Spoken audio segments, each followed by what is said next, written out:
donde las arrugas se suavizan, la gravedad se cancela y la menopausia se sienta a escuchar.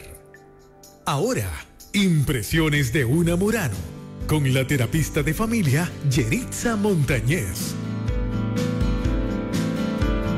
5:33 de la tarde, ya estamos listos y emocionados porque ya está nuestra gran amiga Yeritza Montañez. Yes. Buenas tardes, Yeritza. Buenas tardes. Qué rico estar aquí celebrando tu cumpleaños. ¿Viste? Hoy estás así de amarillo, me encanta. Brillante, me gusta. Eso está mismo espectacular, qué bueno. Con toda Pues esta alegría. Claro que sí. Pues bien contenta de estar aquí con ustedes, gozándonos después de un fin de semana glorioso de trabajo extraordinario, pero de grandes expectativas también por parte del Señor. Así que aquí estamos con ustedes. Pero llegas con un tema que tiene que ver con algo así como que el lenguaje religioso, la violencia. Nos vas a poner a pensar hoy. Sí. Vamos a hablar un poquito sobre el lenguaje religioso en lo que es la violencia doméstica o la violencia de género. Y esto es bien importante que podamos compartirlo porque a veces nosotros dentro de lo que es la iglesia como tal, el ambiente religioso, podemos estar haciendo cosas, podemos estar hablando cosas, enseñando temas desde el altar que si no los explicamos adecuadamente, podemos estar abonando a la violencia en el hogar. Podemos estar abonando al abuso, al golpe, al maltrato, y usted dirá, pero Yeritza, ¿pero cómo es posible? ¿Cómo es que uno desde el altar, que se supone que predicamos el mensaje del Señor, predicamos salvación y esperanza, cómo nosotros podemos estar abonando a eso? Mire, hay 4 puntos que quiero traer brevemente porque quiero que podamos reflexionar sobre eso. El primer punto es cuando hablamos sobre el tema del sufrimiento. Cuando hablamos sobre el sufrimiento debemos tener mucho cuidado porque a veces nosotros entendemos que el sufrimiento es purificador. El que más sufre es el que más galardones va a tener en el cielo. Usted sabe que la gente cuando ha pasado una situación difícil o está en una relación difícil, ¿qué es lo que la gente usualmente dice? Muchacha, si ya tú tienes el cielo, gano. Ya tú te lo, ¿verdad que sí? Pero eso es una asociación inmediata del sufrimiento con el galardón celestial. Y yo puedo hablar sobre eso sin ningún problema y nosotros lo podemos bromear, pero una persona que está ahí sentada y que está sufriendo violencia, entonces dice, aquí me estoy ganando el cielo, aquí estoy yo purificándome a través de lo. De hecho, si vamos a 2 de Corintios capítulo 4 verso 17, donde dice, pues los sufrimientos ligeros y efímeros que ahora padecemos producen una gloria eterna que vale muchísimo más que todo sufrimiento. Para nosotros decimos amén, gloria a Dios, porque yo digo, esto que estoy viviendo, esto es insignificante. Me estaciono aquí a sufrir. Oye, y usted dirá, hermana, pero es que uno es más inteligente que eso. Es que no tiene que ver con inteligencia. De momento pienso en la cancioncita de Don Francisco, me lo gané. Sí, pero a veces uno puede pensar que, caramba, pero es que la gente es más inteligente que eso. Lo que pasa es que no se trata de inteligencia, se trata de que tú estás manejando gente que está en crisis. Y cuando tú estás en medio de una crisis o en una situación donde estás siendo lastimado física, emocional, psicológicamente, tienes a alguien que está controlando eso y a lo mejor está cometiendo violencia religiosa en tu contra, tú dices, pues mira, ahí está. Yo estoy sufriendo esto, pero es porque algo más viene para mí, así que déjame aguantar un poquito más y si aguanto un poquito más, entonces yo voy a poder echar hacia adelante. Nosotros cuando enseñamos sobre este tema debemos tener mucho cuidado porque es cierto que en este mundo vamos a tener aflicción, pero óigame, no quiere decir que yo tengo que someterme a ese dolor constante porque hay libertad de parte del Señor. Oiga, dice en Salmo 34:19, muchas son las angustias del justo, pero el Señor nos librará de todas ellas. Así que no es simplemente sumergirnos en el dolor y que con eso me voy a ganar el cielo. No, hay una liberación de parte de Dios para eso y ese mensaje tiene que ir junto con cuando hablamos del sufrimiento como algo que de alguna manera nos depura como hombres y como mujeres. ¿Ok? El segundo punto es el punto de la sujeción y la sumisión. Ay, alaba y adora. Ay, sí, bueno, déjame acomodarme aquí para hablar de eso. Mire, Sabemos nosotros que, y eso en términos religiosos, yo creo que somos los únicos que hablamos sobre lo que es la sujeción y la sumisión, porque es parte de lo que es nuestro canon, de lo que es nuestra enseñanza bíblica a lo que es el matrimonio. Sin embargo, aunque podemos creer en eso, debemos tener mucho cuidado a la hora de enseñarlo, porque se presume que cabeza del hogar es quien domina. Es quien controla, es quien maneja todas las cosas. Y cuando se habla de cabeza del hogar, se habla de sacerdocio, se habla de liderato. Así que es bien difícil, esto podemos debatirlo, bueno, toda la tarde. Es bien difícil tú pensar que cabeza del hogar solamente recae específicamente en el varón, porque entonces un hogar donde mamá es la que está criando los hijos, ¿qué quiere decir? Que esa casa está sin cabeza. Si yo tengo un hogar donde hay una mujer de Dios extraordinaria y el esposo es un esposo que no le sirve al Señor, que no le interesa nada, que es un maltratante, ¿quiere decir que ese hogar no tiene cabeza? Debemos tener mucho cuidado con eso, porque a veces le damos un poder y una autoridad a gente que no se la merece.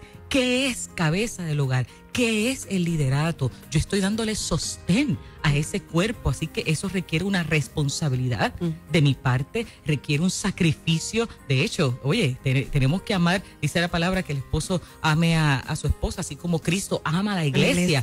Y se entregó por ella. O sea, no es que Cristo murió, no, él se quedó así esperando a que la iglesia le traiga más gente. No, él hizo lo máximo, se entregó por ella. Así que cuando yo hablo de estar a la cabeza, estoy hablando de sacrificio, estoy hablando de entrega.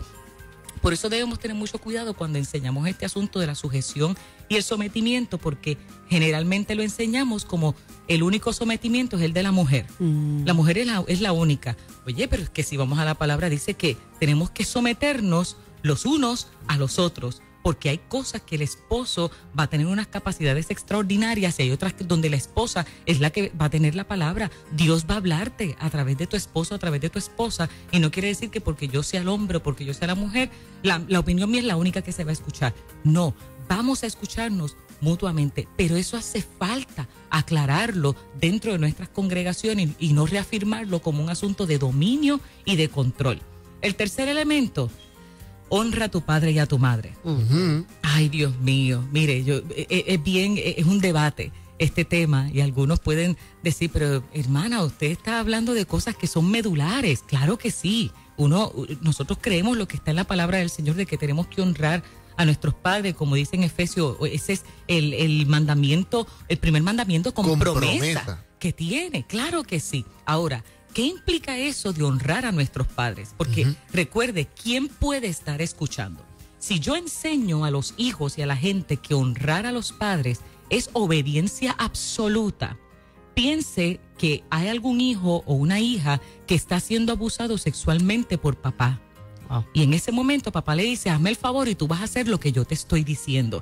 Imagínese que yo como ministro le estoy enseñando a esa iglesia, honra a tu padre y a tu madre, tienes que ser obediente, tienes que seguir todo lo que te está diciendo, y ese hijo o esa hija no se atreve a decir nada, no se atreve a hablar porque está siendo obediente. Está escuchando lo que papá y mamá, lo que el ministro está predicando, y dice, pues mira, pues yo me tengo que someter a esto que está aquí. Cuidado, porque ese mismo mensaje puede ser un arma de doble filo para aquellos que nosotros no estamos aclarando. Oye, usted hable sobre esto, pero siempre aclare.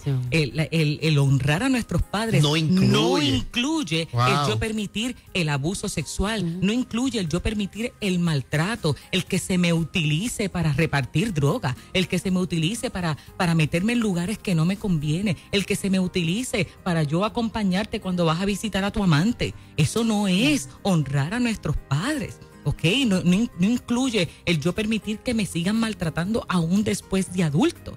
Implica respetarte, implica que no te voy a dañar, que no te voy a lacerar, pero hay momentos donde si tengo que hacer la distancia, la hago, porque es más fácil honrarte a la distancia porque eres demasiado dañino para mí y no mantenerme ahí y entonces estar con la preocupación de que yo mismo te voy a lastimar. Así que tenemos que tener mucho cuidado con eso. Y finalmente, el tema del perdón. El perdón es maravilloso, lo hablamos, lo enseñamos, pero nosotros como iglesia debemos tener mucho cuidado cuando hablamos sobre el perdón en este asunto de la violencia, porque ¿qué es lo que pasa? pensamos que perdón es lo mismo que reconciliarme. Y no es lo mismo, señores, porque yo te voy a perdonar. Yo he decidido cancelarte la deuda a ti. Pero no quiere decir que si tú me golpeaste, tú me dejaste en un charco de sangre, me dejaste abandonado, me apuñalaste y simplemente me dejaste destrozada en la cama de hospital, pues yo te perdoné y eso quiere decir que ya tan pronto me recupere de mis heridas, voy a volver a donde ti. No, tú representas un problema, un problema de seguridad para mi vida. Así que la iglesia debe tener mucho cuidado cuando habla del asunto del perdón, porque yo puedo perdonarte, pero no siempre tengo que estar ahí. Yo puedo perdonarte, pero no quiere decir que si tú me abusaste sexualmente, yo voy a regresar a tener una relación contigo. No, porque es que hubo un daño. O sea, una persona que abusó sexualmente de un hijo suyo, usted le va a enseñar a sus hijos a perdonar. Claro que sí, pero yo no quiero a esa persona cerca de mí. Sí, otra vez, claro. Entonces, a lo mejor hay alguien que con religiosidad dice, no, hermana, pero es que debe haber reconciliación. El ponerte en esa duda pero entonces no estás perdonando. Porque si no estás, ¿verdad? No puedes permitirle que esa persona esté cerca. Pues, ¿qué clase de perdón es ese? ¿Cómo respondemos a cuando las personas, ¿verdad?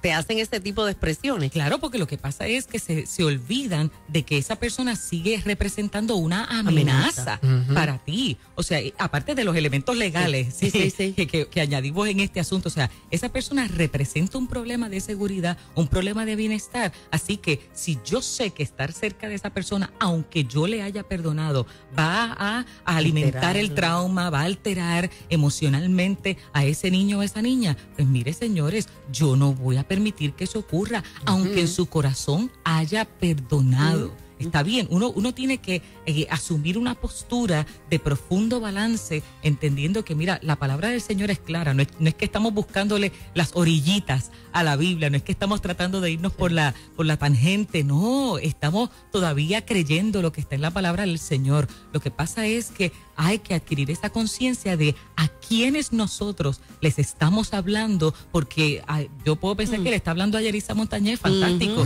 y estos temas a lo mejor no me tocan, pero si le estás hablando a alguien más que está siendo dañado, que está siendo golpeado, que está siendo abusado en este momento, estos 4 conceptos es importante que los aclaremos, que los desmenucemos para que no haya la menor duda de que Dios quiere esto para mí, Dios quiere que yo perdone, Dios quiere que yo honre, que pueda sujetarme, Dios quiere que yo maneje también lo que estoy sufriendo, pero que pueda hablar, que las palabras que yo utilizo no sean un tapaboca y que seamos cómplices de la violencia. Todo lo contrario, que nuestro mensaje y nuestra prédica nos ayude a erradicar la violencia dentro de nuestras congregaciones. La gente a través del Facebook, y comentarios impresionantes. Wenda Cordero dice, poderoso. Ivette Rodríguez, excelente tema. Laura Cristina dice, bien claro. Alma Rivera, palabra de sabiduría. Y por ahí tenemos también a Elizabeth de RN, dice, excelente enseñanza. Palabras sabias. Qué bueno escuchar este tipo de mensaje que instruye. Dios bendiga a su vida. Así que gracias a toda esa gente que ha estado conectada. Y mi hermana, queremos que usted nos brinde esa oficina de consejería, esa oportunidad para tal vez llevar estas reflexiones a la iglesia, a donde la gente pueda compartirlas. Claro que sí. Mire, para terapia individual, familiar, matrimonial, prematrimonial, pueden comunicarse con nosotros al 787-318-2278, 318-2278, o también escribir a nuestra página en Facebook, Yeritza YER, Yeritza Montañez, terapista familiar, y usted le da me gusta, o también a través de Instagram, Yeritza Terapista.